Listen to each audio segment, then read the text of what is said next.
Hai, salam sejahtera buat pensyarah Puan Lina Lee binti Abdullah.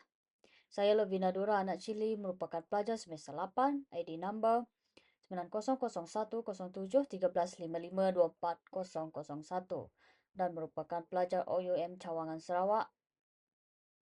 Tajuk tugasan adalah HBEC 4403 iaitu perkembangan emosi kanak-kanak dan kepentingan hubungan keterikatan dalam kanak-kanak kecil. Okey, seterusnya kita melihat kepada pengenalan, di mana pengenalannya adalah proses bagaimana kanak-kanak belajar memahami, mengekspresikan dan mengawal perasaan mereka sendiri serta mengenal emosi orang lain. Seterusnya ialah ia merupakan aspek penting dalam perkembangan keseluruhan kerana mempengaruhi tingkah laku, pembelajaran sosial dan kesejahteraan mental kanak-kanak itu sendiri. Seterusnya kita melihat kepada kepentingan emosi kanak-kanak. Pertama adalah membentuk personaliti yang seimbang, di mana kanak-kanak yang memahami dan mengurus emosinya dengan lebih baik akan menjadi individu yang lebih yakin dan stabil. Seterusnya adalah meningkatkan keupayaan pembelajaran kanak-kanak itu, di mana apabila emosi kanak-kanak itu terkawal, mereka fokus dan bermotivasi dalam melakukan sesuatu. Seterusnya, membantu kemahiran sosial, iaitu adalah kanak-kanak dia boleh sebagai contoh dia boleh belajar bergaul dengan kawan-kawan dia dan boleh berkongsi dan bekerjasama dan menghormati perasaan orang lain. Seterusnya adalah mengurangkan masalah tingkah laku, di mana ini adalah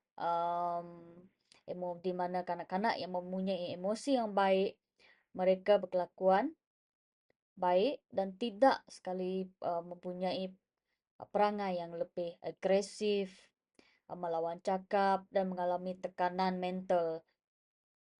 Okay, dan seterusnya kita melihat kesihatan mental jangka panjang. Yang ini adalah amat penting. Okay, dari segi pengurusan emosi sejak kecil dapat mencegah risiko kemurungan, kebimbangan dan trauma apabila dewasa kelak. Seterusnya kita melihat kepada peranan penjaga.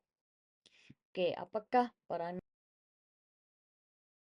penjaga dari segi perkembangan emosi itu sendiri, iaitu memberi kasih sayang dan perhatian, mengenal dan mengekspresikan emosi, menangani tekanan konflik, membina keyakinan diri dan seterusnya adalah teladan emosi yang lebih positif. Terusnya kita melihat kepada perkembangan sosial pula, di mana interaksi dengan rakan sebaya itu penting. Nilai murni dan adab, membimbing penyelesaian masalah sosial, aktiviti berkumpulan dan kemahiran sosial. Dan kita lihat pula kepada perkembangan kognitif, di mana aktiviti rangsangan minda seterusnya memberi pengalaman yang baru dengan penerokaan, pemikiran kritis dan kreativiti, menyokong pencapaian akademik dan seterusnya mengesan masalah pembelajaran. Okey. Sekarang kita melihat kepada kesan hubungan keterikatan. Ini lebih kepada positif, iaitu ada 3, emosi, kognitif dan juga sosial. Sekarang kita lihat dari segi emosi, di mana kanak-kanak dapat mengawal emosi dengan baik, mempunyai harga diri dan keyakinan dalam diri, kurang risiko tekanan perasaan. Seterusnya kita melihat kepada sosial pula. Mudah membina hubungan berkawan, mempunyai empati serta kemahiran komunikasi yang baik, suka bekerja sama dan menghormati orang lain. Seterusnya kita melihat dari segi kognitif, yaitu kanak-kanak lebih berani meneroka dan belajar, kemahiran bahasa berkembang pesat melalui interaksi yang lebih responsif, ya. Daya tumpuan dan memori lebih baik kerana emosi kanak-kanak itu sendiri stabil.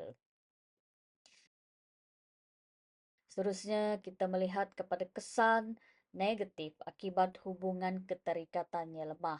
Di sini kita melihat perkembangan emosi kanak-kanak itu sendiri mudah terganggu, di mana sukar mengawal emosi, mudah marah, menangis, cemas, kurang keyakinan diri. Seterusnya, berlakunya masalah sosial seperti sukar membina hubungan positif dengan rakan atau orang dewasa, kurang empati dan tidak sensitif terhadap perasaan orang lain, dan cenderung mengasingkan diri atau mencari perhatian secara negatif. Seterusnya, kesan seterusnya ialah perkembangan kognitif yang tercejas, di mana fokus dan keupayaan pembelajaran mungkin lebih rendah, prestasi akademik terjejas kerana kerap berasa tidak selamat dan tertekan, kurang motivasi untuk meneroka dan mencuba perkara yang baru. Okey, di sini juga kita melihat masalah tingkah laku yang berlaku, di mana lebih berisiko menunjukkan tindakan yang lebih agresif atau mengganggu. Cenderung bertindak impulsif kerana tidak belajar kawalan diri dengan baik, dengan mungkin melanggar peraturan untuk mendapatkan perhatian. Okey, secara kesimpulannya, kemahiran sosial adalah mengurus emosi dan keterikatan menyumbang kepada kemahiran sosial yang lebih baik seperti komunikasi dan penyelesaian konflik. Okey, penyelesaian masalahnya pula adalah kanak-kanak menjadi lebih baik penyelesaian masalah, terutamanya apabila mereka bekerja secara kolaboratif dengan rakan sebaya. Kesejahteraan mental mereka juga terjaga, iaitu kemahiran ini penting untuk kesihatan mental dan kesediaan kanak-kanak untuk masa depan mereka. Sekian, terima kasih dari saya.